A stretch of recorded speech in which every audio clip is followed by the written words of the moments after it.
আপনিও কি চরণামৃত গ্রহণ করে পান করে মাথায় এভাবে হাত মুছে ফেলেন? তবে একটু দাঁড়ান, ভিডিওটা একটু দেখে যান।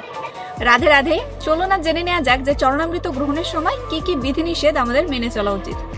প্রথমত, যখন চরণামৃত গ্রহণ করবেন হাতের মুদ্রাটা গোকর্ণ মুদ্রা হওয়া উচিত। কিভাবে করবেন এই মুদ্রা? প্রথমত হাতের এই আঙ্গুলকে এভাবে ভাঁজ করে এবং বৃদ্ধাঙ্গুলিকে তার উপরে আনবেন এবং দেখবেন যখন আপনি এই মুদ্রাটা করবেন আপনার হাতের এখানে একটা গর্ত তৈরি হবে।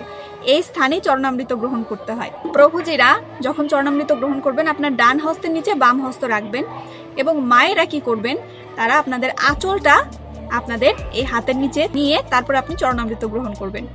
এই স্থানে চরণামৃত নিয়ে এই যে জায়গাটা, এই জায়গাটা দিয়ে চরণামৃত গ্রহণ করবেন। এর একটি মন্ত্র রয়েছে, মন্ত্রটি হলো ওম অকাল মৃত্যু হরণম সর্বব্যাধি বিনাশনম বিষ্ণু পদদ্বকম পিত্বা শিরসা ধারয়াম্যহম। অর্থাৎ ভগবান শ্রী বিষ্ণুর চরণামৃত আমি গ্রহণ করছি, যা সর্বরোগ ব্যাধি নাশ করে। তো এই মন্ত্র উচ্চারণ করে আপনারা চরণামৃত গ্রহণ করবেন। করার পরে কখনোই হাত মাথায় মুছবেন না। খেয়াল রাখবেন চরণামৃত যেন মাটিতে না পড়ে। যদি ভুলবশত পড়ে যায় তবে অবশ্যই পরিষ্কার কাপড় দিয়ে সেটা মুছে ফেলবেন। চরণামৃত গ্রহণের পরে হাত ধুয়ে নেবেন। তো এইভাবে আপনারা চরণামৃত গ্রহণ করবেন, তবেই কিন্তু পরিপূর্ণ ফল লাভ করবেন। হরে কৃষ্ণ, রাধে রাধে।